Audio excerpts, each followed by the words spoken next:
Manchester's indie rock and roll station, XS Manchester. The XS Manchester Long Player, an iconic album in full with Jim Salverson. XS Manchester.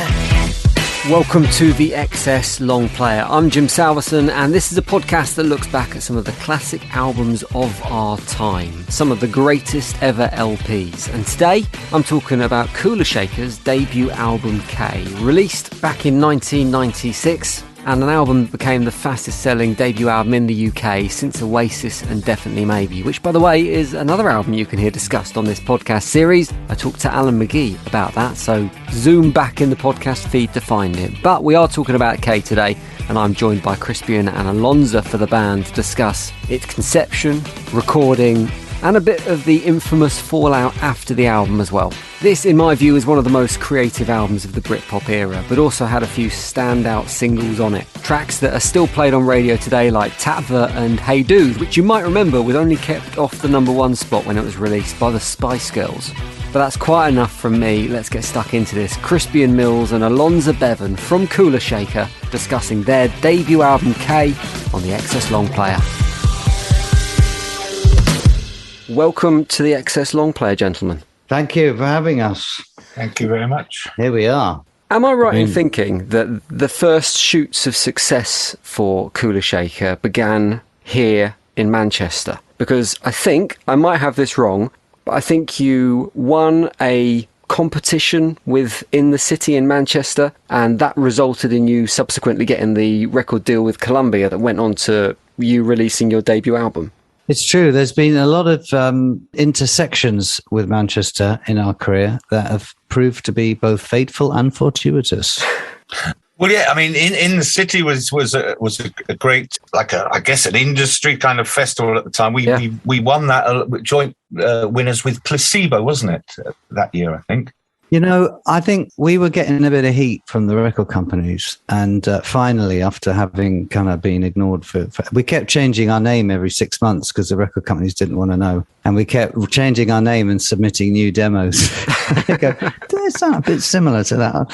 But we started to get heat. Some friends of ours were in a band called Reef, and they started to do well. And we went on tour with them, and people started to take notice. And our manager, Kevin, who's from round Manchester way, said, "You got to do this, lads. This is important." And we said, "Oh, we're not going to go being tarts for the music industry." And we had all that attitude going. I said, "No, seriously, it will really help me do my job." So we went and we did it. And it actually turned out to be just loads and loads of gigs going on everywhere. Yeah. And then somehow, you know, they were like joint winners. But we didn't take it seriously because how can you win? How can you really? It was like Battle of the Bands, you know. But it did help. It did help. And then the industry down in London, those villains down there, we had a couple of labels bidding for us, which was nice. Did it feel like a bit of a sliding doors moment, or do you think it probably would have happened for you anyway? You were getting enough attention at that point that sooner or later a deal was going to come. The most memorable sliding door was the one that led to the Stallion Sauna, which is the where we were staying,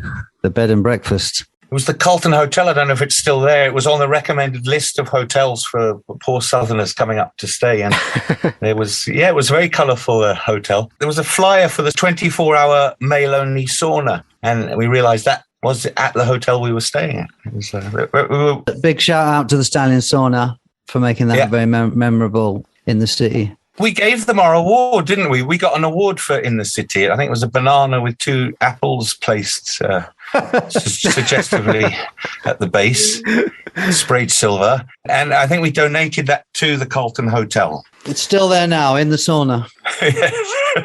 There's been a fair few people in Manchester who have been caught out by the 24-hour male saunas not having any sauna facilities of any aspect at all. I don't think you'd be the first. Going back to signing that deal with Columbia, I think there were 9 months between the deal being signed, the ink being dry, and the debut album, which is K, which we're talking about coming out. It went on to become the fastest selling debut album since Definitely Maybe. At the time, it was when British bands were kind of ruling the waves, so that is a big achievement. But did it feel meteoric at the time? Did it feel like it was a real rapid rise? And did that success catch you off guard? So a friend of mine described it as a balloon in a gale. And it certainly felt like that. I mean, there's a certain amount of work that you do where, you plan, your work, and you plan your music, and your manager's making plans, and then there's luck, and you get luck that comes in, and unexpected things like Noel Gallagher turning up to a gig we did and offering us Nebworth, and then Chris Evans starting to really support us, and certain things that just tip the balance. And it was fast, but because we'd been working for a long time as a band, writing and developing and slogging it out, it felt like a continuation rather than that 9 months. But for a lot of people, it seemed like we just came out of nowhere. So did you feel ready for it, or did the success and the big studios and the suits from London add kind of pressure onto you as a band that maybe you hadn't experienced before?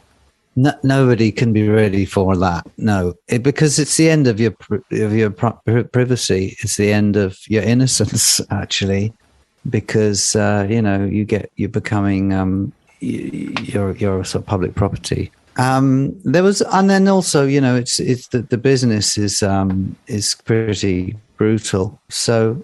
You can't prepare for it, but you can just sort of stiff British upper lip. That's what we did. We didn't have time to think, did we? I mean, at the same time as we're making an album, we were also touring. Were we not playing with the presidents of the United States at that time? And we were doing gigs at the same time. We were doing little sessions. We'd go into a studio for a week or 2 weeks, cut some tracks, and then we would be out on the road again. It was really, we really didn't have time to think about it. Well, I didn't anyway. Yeah, no, you didn't have time to use the toilet. I didn't have time to have a good, yes. I'm surprised to hear it was that frantic, because on the album I hear a lot of ideas, I hear a lot of experimentation, and that doesn't seem to fit with a band that are kind of up against it in terms of production, because normally for that kind of thing you need a creative space, you need kind of the room for things to gestate and develop. So was there a conflict there between what you wanted to do and that pressure and that timescale? We had a lot of time to get our act together before we actually started cutting the record. And then we had John Leckie, who we loved because he'd done Stone Roses. It was a huge album for us. And he'd also done The Dukes of Stratosphere, which was another big psychedelic album that we loved. And so we would record with him, and actually he would keep things ticking over while we went off to do some gigs, and we came back and we'd meet him in another studio, maybe somewhere on the road. He'd meet us in somewhere like Chipping Norton or something. He'd pop up like a musical gnome. And he'd be waiting for us.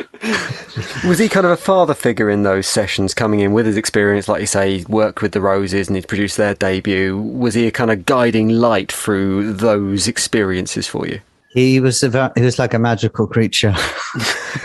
A gnome, I think, is a good way of describing him. Yeah, he is like a mystical creature from the underworld, and a really talented engineer, yeah. And we loved also the fact that he goes back. He engineered Instant Karma, John Lennon's track, and he was there in the studio, tape hopping for George Harrison on All Things Must Pass. He's like probably one of the most influential Kula Shaker records. And so there's in The Hobbit, there's like Gandalf the Grey, and then there's the other guy in brown who has like sparrows living in his hair. That's a bit John Leckie. If you want to understand John Leckie, that is that guy. He doesn't have sparrows living in his hair, but he lives in that kind of I don't know about that. Magical mushrooms. Yeah, maybe mushrooms. I'm going to ask you both to pick a moment off the album in a moment. It can be a highlight, it can be a memory, it can be something that casts a memory from the recording. Just kind of pick out a moment for me in just a second. But I want to talk about, before we do that, a great example, I think, of pushing boundaries, and Govinda. One of the singles off it that got to number 7 in the charts, did incredibly well, and I'll wager it is probably, I've not researched this, but I think it's a pretty good bet that it is the only ever UK top 10 single to be sung in Sanskrit. Did it feel like you were making bold choices at that stage? Did you have record bosses that were kind of banging on the door, demanding that you recorded or released another Hey Dude, rather than tracks like Govinda? Yes, actually, you're absolutely right. There was a bit of understanding, and then there was also those kind of moments where we had a track which ended up on our second album called Shower Your Love, and they were really very insistent that we put that on the album and that become a single, and we felt like we wanted the spiritual thing and the Indian, sounds and the live energy of Govinda, and we went for it. Yeah, we really stuck to our guns there, but we'd already had 3 hits, so we were in a pretty strong position to ask for that request humbly. Right, I'm going to ask you both to pick a moment of this album. Alonza, you can go first. Is there a particular track or a moment on it that sparks off memories for you from its creation? I'm trying to think. I do remember recording Magic Theatre. I remember tracking the piano, and I remember tracking the piano again while John Leckie was messing around with the time of the tape machine, which gave it that rather warbly kind of chorus feel. That is just an interesting technique that really worked, and it made up for my bad piano playing as well. There was still a lot of effects and production techniques that were proper analog using tape, and so it was still the very tail end of the analog recording age. That's the great thing. Yeah, we did get to record on real tape, thanks to a big desk, and it really felt like making a record. It's true. Do you look back at that fondly, or do you kind of think when you look back, if you'd made K in the age of digital, that you would have had a better product or a worse product for that matter? I don't know. I tell you, one of the most memorable moments for me on that album was being in a classic studio in London called Townhouse and slogging away on trying to get the drums sounding right for Tapper. And we had something in mind, and John, I think, had something else in mind. And we were moving the mics here and moving the mics there. And after about 6 hours of this, he was pulling his thatched hair out, and he said, "I don't understand why you guys won't just go with this sound. I mean, this room is perfectly good." We said, "No, it doesn't work. It's just the room sounds awful. It's all stone." He says, "It's worked. It's good enough for Phil Collins." At that moment, we just said, "Right, next, moving out there, get it out." We grabbed a drum each and moved it into the other room. Actually, to be fair, there was a classic room. That was where he recorded the legendary "I Can Feel It Coming in Here Tonight." It was good enough for him, but it wasn't good enough for us. Fair enough. Well, we were going for a retro thing, and the 80s were then the 80s were not cool. Okay. Now they've become post-ironic cool.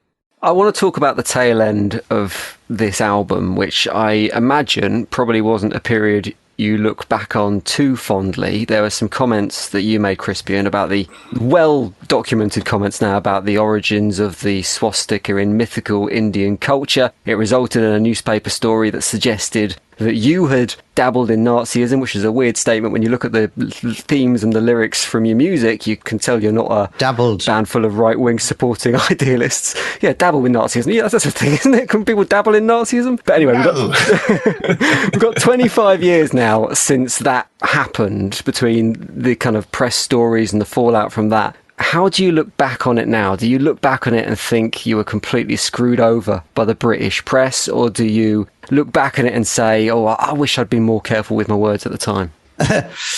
Well, speaking as another half Jewish Krishna kid, it was pretty weird. But, it's kind of like now with the trolling that you get on social media, or when the mob, kind of like gets kind of all rallies around somebody's comment, like, I think the last time it kind of happened off social media was with Russell Brand and the whole thing with, Jonathan Ross and that phone call to Sax's daughter. It's like, you just need to shut up and just let them get on with it. Let everybody shout and throw stuff at you. It's just what happens. It's just what happens when you get into that world. And, it's like it's storm in a teacup, really. What you can't do when you're in the public eye is take any of it seriously, because it's not even really happening to you. It's just happening to this person that exists in the media. And when my mum was a kid and she started making films and she became really, really famous, and it was a shock to her as well, even though her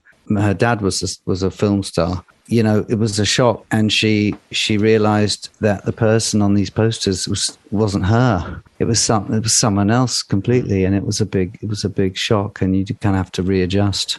Did it tarnish the experience? Did it tarnish the period that should have been an amazing period for the band, releasing your debut album? But did it kind of sully that experience, and did it delay what came next as well? Because there was a bit of a gap between that and the second album, I think, where you should have been riding the wave. We did. I mean, actually, success and fame just puts the pressure on. And I remember really laughing when Supergrass were going into the studio to make their second album, and they announced the working title of their album, which was just Second Album Syndrome.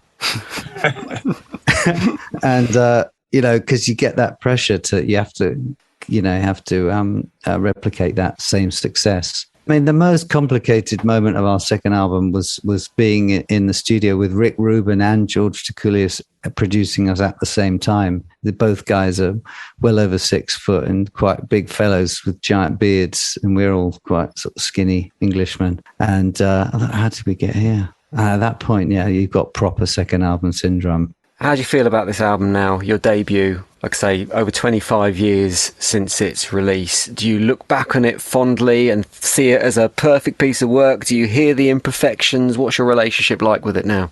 It's just the energy. It's the urgency that I hear. And that's why I think when everything I do now, you will always, that first music that you ever made, you will always reference that and gauge and take your own pulse and say, well, how am I doing and where am I at? Masses of ambition on that album too, that, you're still, and I'm personally, I know you, Alonza too, we're both still trying to not just match it, but we're trying to, go beyond it, because we're still searching for that. The Moody Blues, we're looking for the magic chord that's gonna, save the world. Do you go back to that album, Alonza, when you've just made the album, the new album, First Congregational Church of Eternal Love and Free Hugs? Do you kind of go back to K as a reference point for what you're going to do with new music as and when it comes? Yeah, I think it's it's where we come from. It's our start point. It's really hard, obviously, for us for myself anyway, to be objective about K. Certainly, that it's that live energy that I think what was we got from K. It did feel like a young band that had loads of energy, as Crispian just said. It's and you do strive for that. Absolutely, you try and deny your aching knees and the years that pass and go for that that excitement, that energy, that youthful energy. Absolutely, the best band. And the best gig I ever saw was The Who in 1999. Rock and roll is about a spirit. It is about an attitude and a passion. And if you are filled with the Holy Spirit, then it doesn't actually matter what age you are. You just are infected with it. And then you connect with the audience. And that night I saw The Who. They just blew every other band I'd ever seen away. They just had it. They still had it. So for me, that's actually one of those formative experiences. And K was an ambitious album because it wants to be up there, and it's still aspiring to, be in the company of the giants. I think that's a perfect statement on which to finish our conversation about Kula Shaker K, the classic album that's been under the microscope today on the XS Long Player. Crispian, Alonza, absolute pleasure to speak to you. Lovely to speak to Jim. Thank you very much. Thank you. The XS Manchester Long Player, an iconic album in full with Jim Salverson. XS Manchester. How cool was that? Crispian and Alonza sharing their memories and thoughts about their debut album, K. I particularly enjoyed the story about the Stallion Sauna in my hometown of Manchester. If you enjoyed that and this is your first time visiting the XS Long Player, make sure you listen to some of the other podcasts in the series, some of the other brilliant albums. There's a lot of 90s albums in there, discussed with the people that made them. Just spin back in the timeline to find it and subscribe to this podcast feed because there'll be another XS Long Player at some point soon. Cheers for your ears. Have a good one. The XS Manchester Long Player, an iconic album in full with Jim Salverson. XS Manchester.